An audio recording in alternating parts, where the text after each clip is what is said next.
Salut la compagnie, on se retrouve en vacances pour parler du match Nantes-Paris Saint-Germain. Un match qui, alors comme d'habitude, a montré un Paris Saint-Germain aux deux visages. Un Paris Saint-Germain qui maîtrise le jeu, mais qui n'est difficilement capable d'aller au bout et de concrétiser cette domination. Et puis des moments en plus où l'équipe se fait complètement peur et où on se dit que ça peut basculer à tout moment pour Nantes. Et ça commence déjà avec la feuille de match, là où on voit la compo d'Enrique. J'ai l'impression Enfin, je suis pas le seul, hein, quand je vois des vidéos des gens ou que j'en parle avec vous, vous êtes aussi surpris que moi, mais pourquoi tu mets pas Mukele à droite, quoi? Si tu veux absolument... Visiblement, il voulait faire tourner pour reposer un peu les joueurs. Les gens ont dit Mbappé est pas sur le terrain parce que il a annoncé qu'il partait du Paris Saint-Germain. Bon, je pense quand même que comme il n'y avait pas Mbappé, il y avait pas Dembélé non plus, je crois. Non, si, il y avait Dembélé, mais il n'y avait pas Hakimi non plus. Tu sentais qu'il y avait peut-être véritablement une volonté de faire reposer un petit peu les cadres. Mais c'était quand même... Franchement, pourquoi tu mets pas Mukele à droite, quoi? Pourquoi tu mets Zahir Emery? Pourquoi Zahir Emery en défenseur droite, quoi? Je comprends pas ce délire-là. Je comprends pas vraiment cette composition-là. Mais bon, c'est Enrique, il fait des trucs un peu chelous. Finalement, ça a bien payé, quoi, parce que comme j'ai dit, la première mi-temps, on a eu plus de 80% de possession de balles. C'est chaud quand même. Après, Nantes, il jouait en 5-3-2. C'était presque du 5-5-0, honnêtement, vu qu'il n'y avait pas un attaquant, ne serait-ce que dans les 50 mètres, enfin dans la terrain parisien, il n'y en avait quasiment aucun. Ils passaient leur vie en défense, quoi. C'était super triste, hein. Mais c'est normal. Paris, si t'as une seule équipe qui veut jouer et que l'autre, elle fait que déjouer, forcément, ça fait une mi-temps compliquée. Même si à la fin, Nantes s'est un peu réveillé et a un peu surpris Paris sur 2-3 malentendus. On a été plutôt résistant, plutôt serein. Alors, il n'y avait rien qui permettait de dire qu'on méritait de marquer un but parce qu'il n'y avait vraiment pas spécialement d'action dangereuse, un côté comme de l'autre quasiment, pour cette première mi-temps. La deuxième a un peu débloqué, et je le dis souvent, de toute façon, Paris, il domine. Et souvent, contre les équipes comme ça, ils dominent le match. Ils passent leur vie à faire une passe à 10, même une passe à 100 des fois avec eux, et du coup ils crèvent l'adversaire, et du coup le match commence véritablement à la 60e minute. Quand les autres, ils en ont ras-le-bol de courir dans tous les sens, et que Paris a des joueurs qui sont plus frais que leur adversaire, c'est là qu'ils font la différence. C'est un peu ce qui s'est passé ici, mine de rien. Parce que c'est là-dessus qu'on marque un but de Hernandez, un peu chanceux parce qu'elle a été contrée, mais c'est quand même la conséquence d'une domination ultra parisienne depuis le début du match, et j'étais content que ça arrive avant l'entrée d'Mbappé. Parce que je me suis dit, il va mettre Mbappé sur le banc. Enfin, c'était fait. Les gens vont se dire, ah, c'est parce que Mbappé, il a osé dire qu'il comptait pas rester au Paris Saint-Germain l'année prochaine. Petite vengeance. Bon, ils ont dit que non, mais tu sais jamais si c'est vrai ou pas, hein, encore une fois. Et si Paris avait pas marqué avant l'arrivée de Mbappé, on aurait dit, bah voilà, c'est Mbappé qui porte l'équipe. S'il avait pas été là pour marquer, on aurait encore une fois perdu. On est Mbappé dépendant. Et ben, on a vu. On gagnait 1-0, même avant que Mbappé rentre. Même si, putain, à la fin de match, c'était horrible, quoi. Parce qu'en fait, ce qui s'est passé, c'est que oui, on a marqué un but grâce à Hernandez. Et derrière, en fait, on fait rentrer 3 joueurs. Je crois qu'on fait rentrer Dembélé, Mbappé et Hakimi. Quand tu amènes ça sur le banc, quand t'arrives, t'es à la 60e minute, tu perds 1-0, et t'as ces 3 joueurs-là qui rentrent, tu dis waouh, ça va pas bien se passer. Et effectivement, ça se passe pas bien parce que derrière, alors déjà, je comprends pas, Hakimi prend pas le rôle de Zahir Emery. Zahir Emery reste à droite, en latéral droit, j'ai l'impression. Hakimi est plus haut que lui. Je comprends pas ce délire-là, encore une fois, mais bon, on va passer sur la stratégie de Enrique, est incompréhensible pour moi. Voilà, mais ça marche, donc voilà.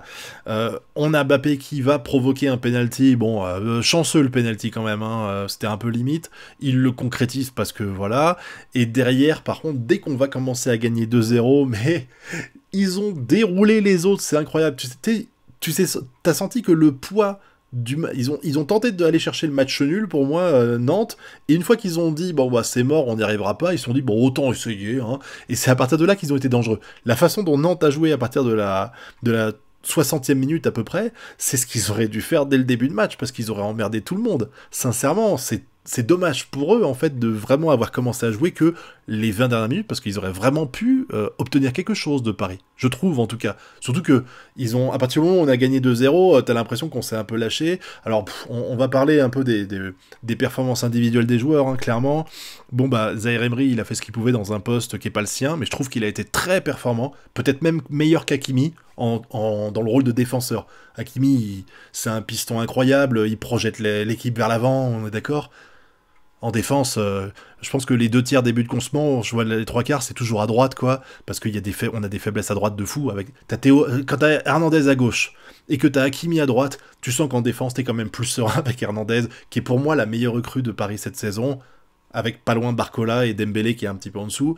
Mais vraiment, là, ça, je l'ai pas compris. Euh, Marquinhos a été plutôt bon, vraiment, à un moment donné on s'est fait peur et c'est Marquinhos qui est là pour nous sauver. Danilo, il est payé par Nantes, c'est pas possible.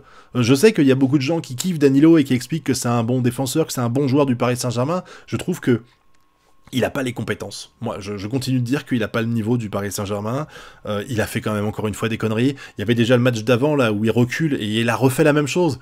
Je veux dire, il y a un joueur qui te fonce dessus, tu recules, faut aller à l'impact.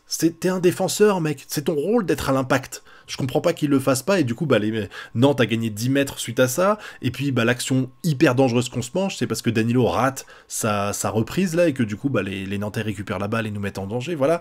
C'était compliqué. On a eu un Ugarte qui m'a rassuré. Vraiment, je trouve que Ugarte était un peu fantomatique depuis... Il a été très bon cet été. Il a un peu disparu des radars, bon je crois qu'il a été blessé aussi. Là, ce match-là, on voit qu'on récupère un Ugarte qui est un peu plus patron de par rapport à ce qu'on avait pu voir avant. Vitinha, bon, il a été bon sans être incroyable non plus. Et puis en attaque, on a eu Dembélé qui a fait des beaux trucs quand même. Kolo Muani que je trouve toujours un peu transparent. Barcola qui est bon aussi, mais... Tu sens quand même que, je sais pas, c'est pas Mbappé, eux, hein, ça se voit quand même. Hein. Par contre, il y a un truc que j'ai remarqué, c'est que avant l'entrée d'Mbappé, tous les joueurs de l'attaque mettaient de pressing sur le Nantes. C'était très rare que je vois ça, et j'ai l'impression en fait que on laisse une certaine liberté à Mbappé de ne pas presser, qui fait que ça n'a pas d'intérêt en fait de laisser 2 attaquants pressés et le troisième il fait pas. Et là en fait, quand t'avais en attaque, je crois qu'on avait Lee, Kolo Muani et Barcola, avec ces 3 attaquants-là, il y avait un pressing constant des défenseurs nantais quand ils avaient la balle, et c'était super efficace, et ce pressing, il a, disparu quand tu es passé à Dembélé, je sais plus qui c'est, Ramos, Dembélé et Mbappé en attaque, c'est ça, je crois qu'on a eu en fin de match. Voilà, pressing, pouf, il s'est envolé comme par magie, et ça a pas mal fini, mais ça aurait pu mal finir, voilà. Mais bon... Le bilan de tout ça, c'est que mine de rien, on arrive quand même à gagner 2-0 face à une équipe nantaise qui a refusé de jouer tout du long quasiment, sauf les 20 dernières minutes, qu'on a vu un Paris qui avait du caractère et qui avait une stratégie de jeu intéressante et une cohésion qui était très bonne sans Mbappé, parce qu'il faut le prévoir ça, et ça fait plaisir, même si, encore une fois, je trouve que l'attaque avec ou sans Mbappé, ça change tout, parce que Mbappé, il attire les défenseurs, du coup ça permet, non, même si quand lui est pas forcément très performant, pour moi il n'a pas été performant dans ce match-là, à part le fait d'avoir marqué un but, il n'a pas fait grand-chose, mais au moins il attire les défenseurs à lui, ce qui permet de débloquer les espaces pour les autres. Il va nous manquer l'année prochaine, franchement, on verra qui on arrive à recruter, mais bon... Ça finit quand même bien, même si, comme tous les matchs de Paris, j'ai l'impression de faire le même résumé à chaque fois. Voilà, on gagne, on a la domination, même si pour moi l'équipe est pas faite pour jouer en possession. Enrique il insiste là-dessus et on continue de jouer en possession et de se faire peur bêtement. Heureusement Nantes il presse pas comme d'autres équipes européennes, donc c'était plus zen pour nous. Et j'ai pas parlé de Donnarumma, mais il faut que j'en parle aussi. Impérial, pour moi c'est presque l'homme du match. Il a vraiment, il y a eu pas mal de situations à risque et il a toujours répondu présent là. L'arrêt réflexe qu'il fait de la jambe là à un moment donné sur la mauvaise relance de Danilo était top. Et vraiment il a été impérial. Voilà. De toute façon on reproche beaucoup son jeu au pied. Mais dès qu'on lui demande d'être sur sa ligne et de défendre, enfin d'arrêter les ballons, ça il le fait toujours extrêmement bien. C'était la preuve ici. Mais voilà. Bon match de Paris, j'ai envie de dire, avec beaucoup de passages qui étaient pas terribles quand même, une stratégie de jeu d'Enrique que j'ai encore un peu du mal à comprendre, et une Mbappé dépendance qui pour moi disparaît au fur et à mesure que Enrique construit son équipe. Je me dis que si Enrique reste plusieurs saisons, il va pouvoir vraiment faire son équipe de possession, ce qui n'est pas le cas aujourd'hui. Tu sens que il joue avec les moyens du bord et il a une stratégie qui n'est pas adaptée à l'effectif qu'il a. Maintenant, le véritable enjeu, vu le nombre de points que Paris a d'avance, c'est quasiment gagné la Ligue 1 maintenant, c'est de pouvoir bien perforer en C1. Et ça, on aura la réponse prochainement, en espérant pas se faire surprendre au Real Sociedad bientôt. Et engranger de la confiance ici avec ces matchs-là, qui sont presque des matchs amicaux en Ligue 1 maintenant, faut le reconnaître. Voilà. Donc merci à vous d'avoir regardé jusqu'au bout. Dites-moi ce que vous avez pensé de ce match dans la zone commentaire, les joueurs que vous avez trouvé bons, le top player, le flop player, hein, j'attends que vous me disiez ça. Et puis n'oubliez pas le pouce bleu, l'abonnement et le partage. Quant à nous, on se retrouve bientôt pour de prochaines vidéos. Tchuss!